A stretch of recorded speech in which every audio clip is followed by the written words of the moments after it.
Hello and howdy, folks. Last night I watched The Impossible, and I thought it was okay. I'm going to give it a 6. You know, it's tricky when a film is about human tragedy.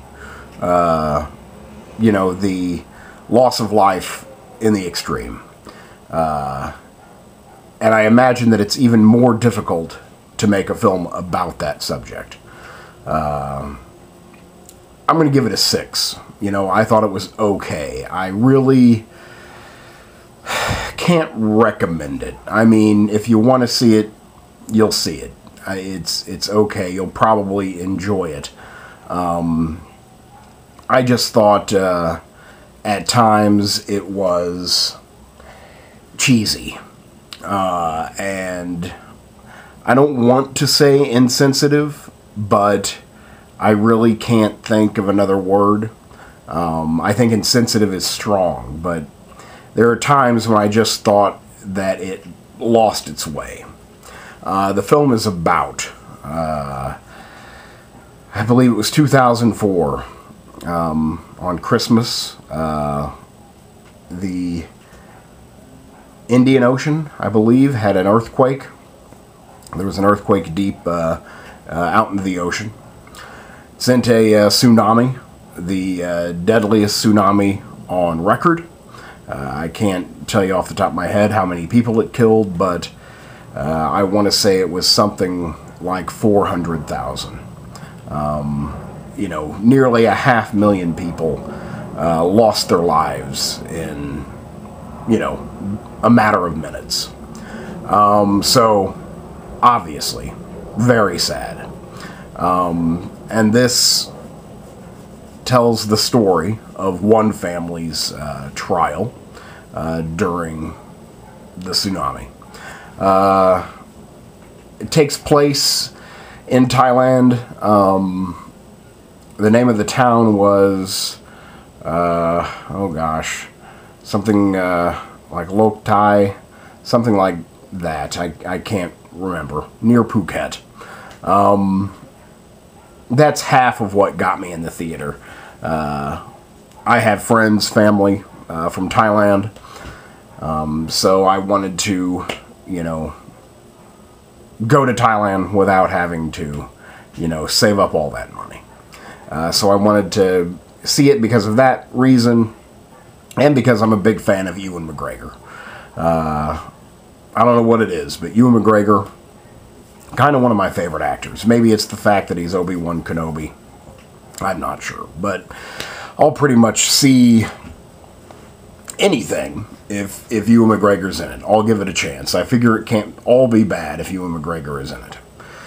So between those two things, I, you know, went to the theater for this. And I thought maybe that Naomi Watts is getting a lot of attention for her performance here. I guess I can see why, though it's by far not her. It's far from her best role. Who else is in it? That's pretty much the 2 stars. It's really Naomi Watts' show, and Ewan McGregor is there as well. They're the husband and wife, and they have 3 kids. I was not familiar with any of the child actors. And pretty much without, you know, I didn't know any other actor in the film besides the 2 stars. I can't tell you the name of the director. I really wanted to remember. I know he's Spanish. As far as I know, this is his 2nd film. He also made the very creepy and atmospheric Orphanage. You know, this film is beautiful. It's gorgeous. It really fits the land. You know, Thailand is a beautiful place. They're on the beach. The beach is naturally beautiful. The film is beautiful. It's well shot. It's, you know, gorgeous. I would put it as one of the best shot, best looking films of the year, easy. If I had to pin down a problems that I had with this film, first and foremost, this is my own thing. about films. Sometimes people get mad about physics. People get mad about the most bizarre things in films. When they expect it to be a version of reality.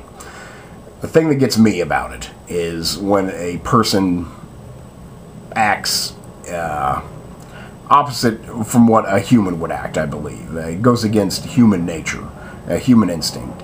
There were instances where I thought that there was no way someone would do that.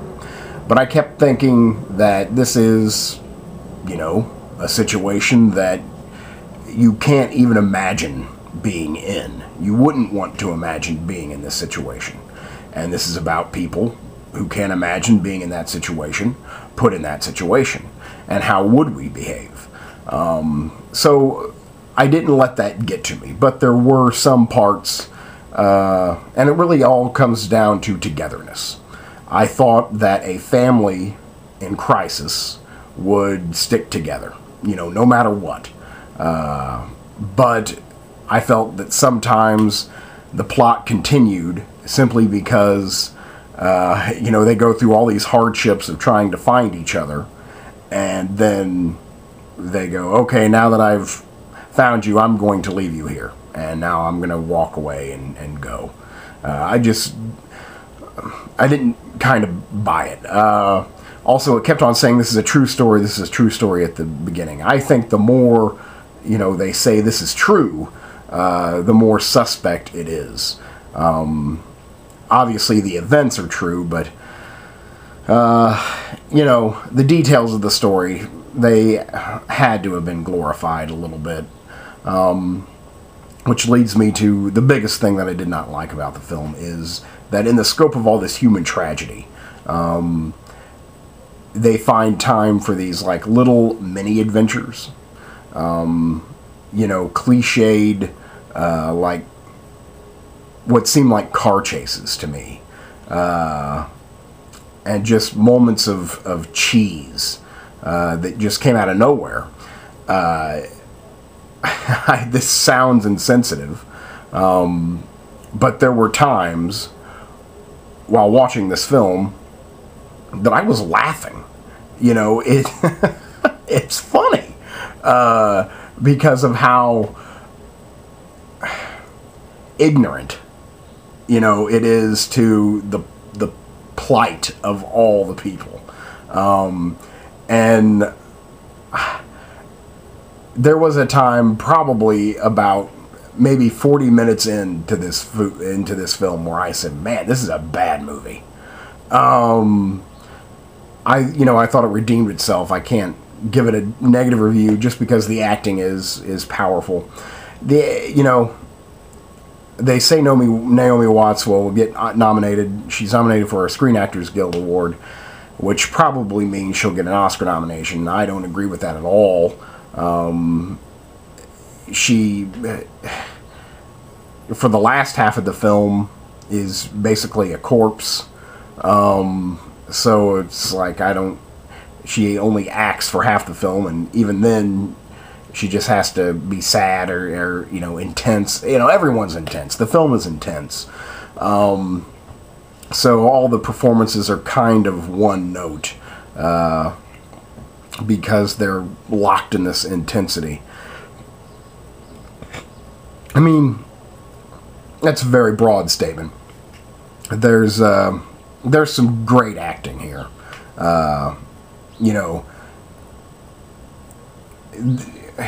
Kudos to Naomi Watts and to Ewan McGregor, because these are very difficult roles.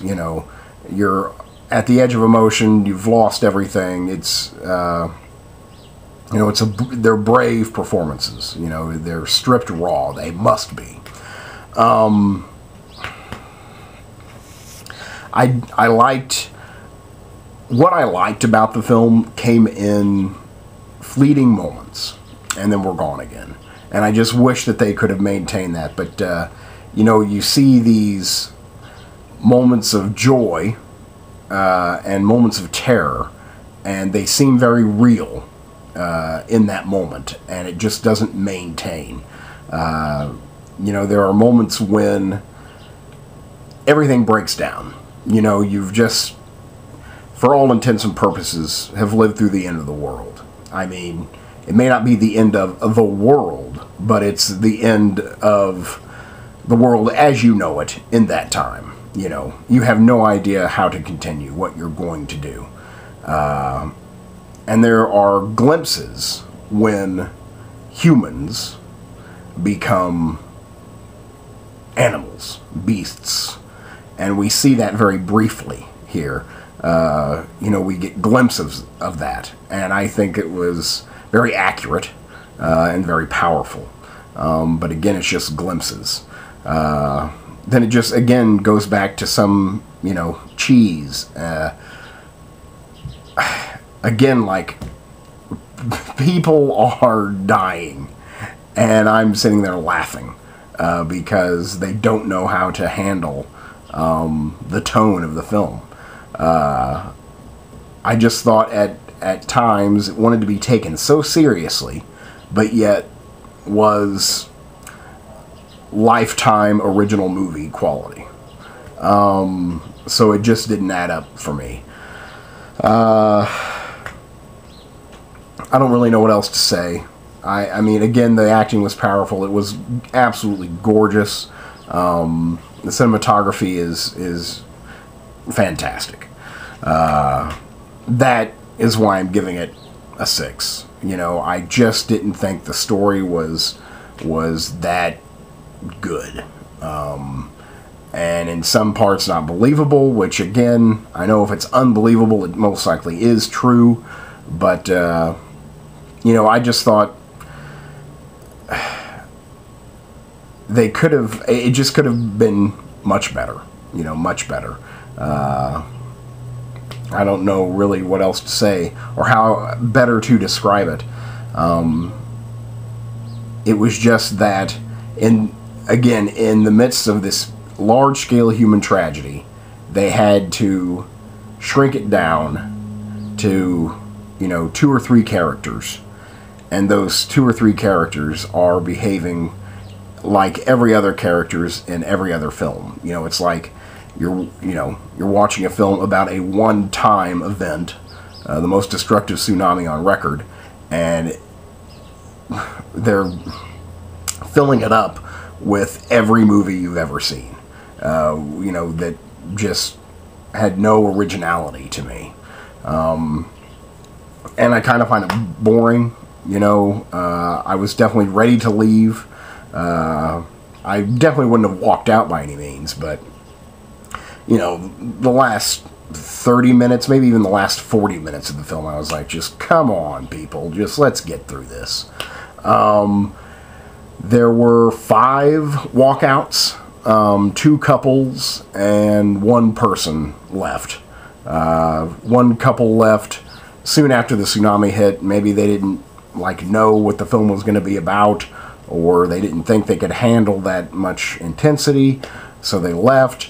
The other 3 people, there was a couple, and then soon after another guy left. They definitely weren't going to get their money back, and I was trying to figure out why they left, you know, during that segment of the film, and I couldn't quite figure it out. But there were some walkouts on the film, which I found interesting. So I guess that's just about it. You know, that's all I gotta say. So that's The Impossible. I'll give it a 6. I don't know if I can recommend it if you want to see it. You know, it does put you there. You know, when that tsunami hits, you feel like you're a part of it.